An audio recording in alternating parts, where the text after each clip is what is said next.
Hi there, Aries. Welcome to my horoscope for you for August 2022.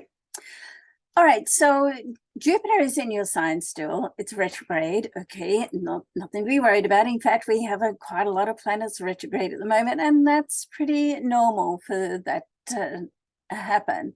But what's great about Jupiter being in your sign, firstly, is that it really just opens up lots of opportunities for you. Okay, but of course, it's still up to you to recognize the opportunities. All right, but now we have a trine between Jupiter and Venus. Now, a trine is like an easy passage. It's like, the path opens up and you can just walk through. It's almost like a destined, it's like going down the hill rather than up the hill. So we love this. The trines are always with the same element. So you're a fire sign and the trine is in Venus in a fellow fire sign in Leo. Okay, and it's with Venus and Jupiter are very good together. If you can really start to on a vibratory energy level, connect with these two energies, it can really take you places. Like, first of all, let's talk about business. So it's very much about business, recognizing opportunities. So opportunities can come up for you, creative opportunities. It's great to get you thinking. It's great to sort of, get you organized, and opportunities that are financially viable. Okay, because let's not forget, Venus is not only the love goddess, she also governs money and finances. The other thing she governs is the ability to really stay in the positive and to block out anything negative that's happening. All right, so in this sense, like in this area of creativity and financial, you want to make sure that whatever you're doing this month with business wise, and whoever you're doing it with, and more importantly, is that it's an even exchange, like you're both getting something out of it. I mean, okay, yes, for sure, there is the energy, and particularly this month, of helping someone else. There's more that you can help someone else, and this energy comes in with the full moon, which is in your area of friendships and connections, and there's a lot of energy around connections this month. So, yes, if you can step out and sort of be there and help someone else achieve their dreams and goals, then it helps you. And that's how that works.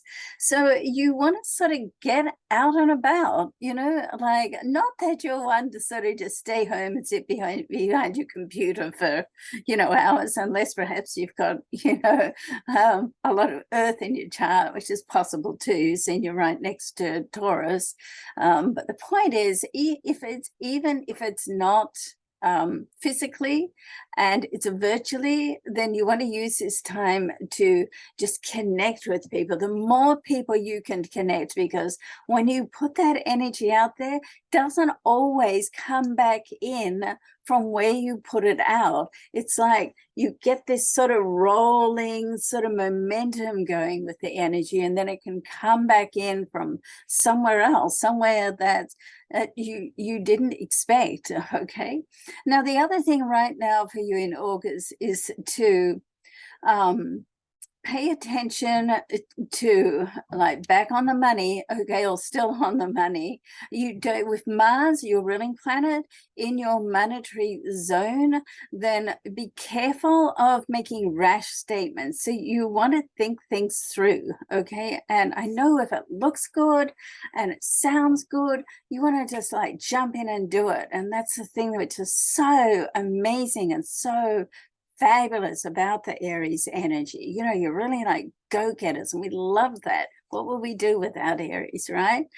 But you don't want to sort of rush in either. And particularly when it's about money, make sure a couple of things. Make sure the people you're dealing with, you feel aligned to them. There's a certain trust. You've built like a relationship together. and the deal is good. It's going to like serve you not just for now but for later, okay? Because you can spend the same amount of time on something that hardly paying you anything and same amount of time that's something that pays you what you are worth, okay? And that's the point, because in this second house that Mars is in, it's very much about how worthy you feel of attracting and achieving, you know, what you want in life. Now, around about the 20th, Mars is going to move into the next sign. Now, for you, this is going to be really good for education, for learning, quick thinking, and it's going to like really help you just to grasp hold of something and know, all right? You want to check in with your intuition too, always. The other thing that's happening also, there is a challenge coming around your productivity.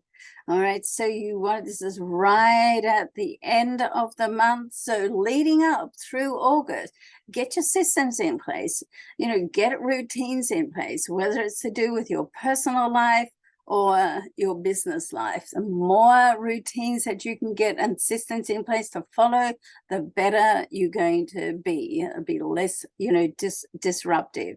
Of course, you always want to have a little flexibility, you know, that goes without saying.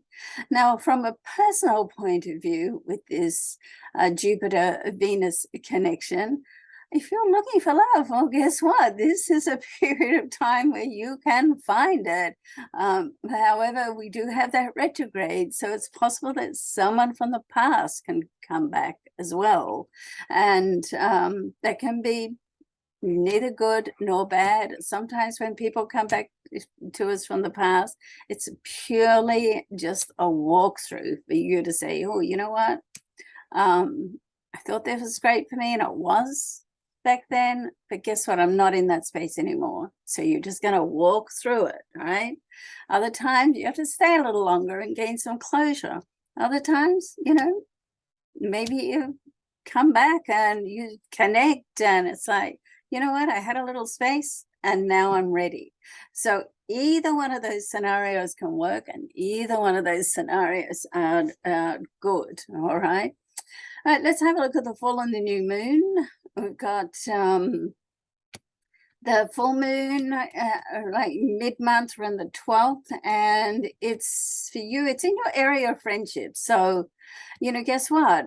You know, when there's a full moon, it's like a closure and a beginning. You know, it's like an ending and a beginning. So, you know, perhaps if there's someone in your life that you think, you know what, this is just not right for me anymore, then be prepared to close that door and move on.